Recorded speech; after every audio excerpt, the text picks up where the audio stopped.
assault on the Soul Weaver, on that Spider Queen. But we'll see. Round number 2, again, it's a clean slate because round number 1 ended up in a tie. So with that said, each of them has 1 ban. Blu-ray Scar used the photographer earlier. But this time it's Moon River Park. He could potentially use the photographer again. He could use Joseph again.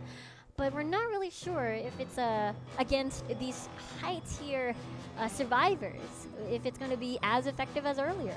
I do quite like Soul Weaver on River Park. But as you mentioned, going for the photographer, I feel like if I remember correctly, there are like 3 or 4 spots that are very, very advantageous for the photographer in this map. So it means that, you know, there is quite a decent amount of potential for them to work with. I feel like this is just a matter of how much homework they've done, right? If you've done your homework, you know what good spots there are. You know how to counter them as photographer. You know how to counter them as survivor. You have a pretty even match overall. Exactly. You can get a surprise terror shot while they're ciphering. Walk out of the photo world. Exactly. But we'll see if that's indeed what Blu-ray Scar is aiming for, because the Ripper is actually banned, Mind's Eye banned, so everyone is just practically forced to go back to the mechanic. But DYC again, first ranking forward at the moment, and I'm really curious because I believe John is the second ranked Mind's Eye, so he's forced to go Seer this time around. He has been spamming Coordinator and Seer as well in his games recently, so just in case Mind's Eye gets banned, he's that's his fall through. And Blu-ray Scar now looking to go for that Soul Weaver. So despite the fact that that Ripper was being banned out, so it's something that he's defaulted to a lot in his first rounds when it's not being banned, instead now going for the Soul Weaver. Pretty good choice overall, I still say. I think that Moon River Park does generally seem to be a pretty good map for the Soul Weaver to work with. Man, I'm really liking this Hunter matchup. They have similar, but they have different play styles, of course. Like, for example, Yusult has really good aim on the Soul Weaver. Let's see what Blu-ray Scar decides to do on the Spider Queen. Yeah, Blu-ray Scar goes fast. Yusult has such accurate long-range shots. Yes, actually. I'm so late to the party. I just got that. Man, oh man. Anyway, hunt is on for Blu-ray Scar. Definitely a huge map once again. So the movement speed bonuses from the web slingshots will absolutely help maneuver around the map. It's not a rocket dash like the Joker has, but it will do the work. It will do the trick. You know, it's actually different now. For example, the previous matches, the first 10 seconds, the Hunter always finds the survivor first, but now this is a different situation. Yeah. John has 1 charge on his owl, so he can block the first attack. Okay, coming in. We'll see himself take the first shot, but that's not too big of an issue just yet. Rest of the team is starting to look for a couple of ciphers on the other side of the map, but 2 players now moving in position and trying and block off Blu-ray Scar. That's quite a heavy investment to try and defend for this. Does manage to absorb the blow as well. As use the power to just provide a little bit of distance, give a little bit of space. Nice shot on the DYC. The forward here is such a good position to try and move in to provide support for the team. Okay, the problem with this, because normally when one person is kiting, and then the next thing you know is 3 ciphers. Oh no, he was too late for the stun from the forward. But you see 2 people distracting Blue Racer. So that means you only have the robot, the mechanic, and as well as the perfumer decoding at the moment. So it's not as effective as 3 people decoding, but at the same time, I feel like Blue Racer is in a very good spot. 4 ciphers left despite so much seconds taken away from Blue Racer. We'll see what DYC decides to do. We do see the first cipher being taken down. It's so unfortunate. I think the forward actually missed on that charge, and I think that because of that, Blu-ray Scar didn't end up dropping the Seer there. Here comes the mind games. Oh no, gets the first hit in, but look, he's super slowed down at the moment. Oh no, it's just a trade back, and I'm not sure how valuable this is. Yeah, you lost your savior, you lost your rescuer, so therefore you're going to be relying on either the perfumer or mechanic, not the Seer, because the Seer has been on the chair. It's going to be too risky. Here comes the teleport. Jumping forward, John might get taken down, tries to jump onto the roller coaster there, but just barely misses out. Oh no. If only you could ride while in the balloon and then take the Seer for a ride. But at the moment, here comes the movement speed, going back to the chair. They find the save onto forward there, and Seer now being put on the chair for the second time in a much more precarious situation. They have a couple of Cyphers very close to completion there. Great job tanking, taking turns being the savior and the kiter here.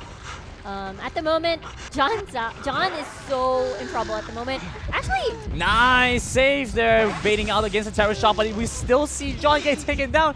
What even is this? no, B41 tried so much to body block. It's not gonna be enough. Still hits John.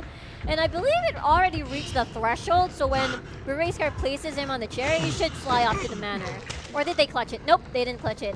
So already managed to get through the threshold. Now V41 will be the next kiter. The rest will be focusing on decoding. DYC might get spotted again. All right, so AYX has her robot on one of the Cyphers on the side. So now they have 2 Cyphers remaining. She's just going to save 1 Cypher to be almost fully completed, and then they move over to that last Cypher when they need to. So they can pop both of them at simultaneously and get the extra heal back. Exactly. But TYC gets caught out once again. Seer's gone. They're down to 3 survivors at the moment. This is looking okay for T4F. Not the best. They're doing their best to decode. Mechanic's still okay, still safe. Unlike the rest of the the rest of the games where the fastest decoder actually gets caught out immediately. But this is different. This is a different game. 2 Cyphers remaining, 3 players still left forward, about to go back to the manor. No one's invited for the save. V41 will try to clutch it. Oh man, try and chase forward now, but running the no more perfumes left. That's going to be so difficult. They managed to find the save, but how much value did they be able to get here? There's the movement speed. Charging forward, trying to kite left and right here. They do manage to sidestep away. UIC now the target of focus. No pallets in his path to block for him. Oh! No! The mechanic tried to body block but couldn't make it in time. So DYC ends up. Crazy. Wow. B-Racer doing the work, doing the job. DYC second time on the chair. Come on, 2 Cyphers left. Just finish 2 Cyphers. Oh no. Everyone's busy saving each other. Oh. No pallets. Forced to turn around. Perfumer is 1 shot away. AliX is still busy. Okay, that's 1 more Cypher being finished. 1 more Cypher. Come on. 1 more Cypher. There are 2 Cyphers right now that are very close to completion.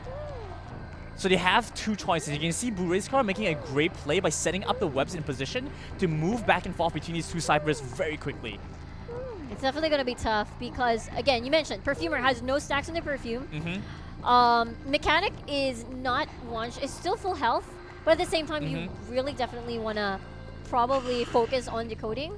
So we'll see what the plan is in mind. Probably try to distract away from the really machine. Oh my god. They're side to side to heal. There's near the pallet. Will they be able to get stun in? That's the question. Separate. Eraser. Focusing on AliX. They managed to take the attention away from each other, and Blue Racer kind of got confused there, looking to decide which target would be more effective for them to go and try and pick up. Oh no! The vaulting speed is like so slow on Mechanic. Just watching the animation finish, I'm like, okay, you're there. I'll just hit you, Terror Shock. Meanwhile, we got Perfumer running at the other end of the map, but Come on. Interesting. Oh man, the Perfumer can't even go for the Cypher right away because she wants to save it to get the full heal onto her teammate too. Right. But I don't know if they can afford to make such a risky play. Exactly. You need another member to at least make that play. But this is so awkward. You're torn between getting the Decipher in, but Racecar's there, misses V41. Is this the chance to get the rescue? This could potentially be the chance. Mechanic doesn't reach his threshold just yet. Here comes the teleport. Teleport goes to back near the rocket chair. Yeah, with the kind of web system that Blue Racecar is setting up for this game, just moving between the ciphers, between the rocket chair, he's 1 step away from making it worldwide too. Exactly, and it's right near the dungeon. What item did? Wasn't able to get an item. This might be another clean sweep, friend.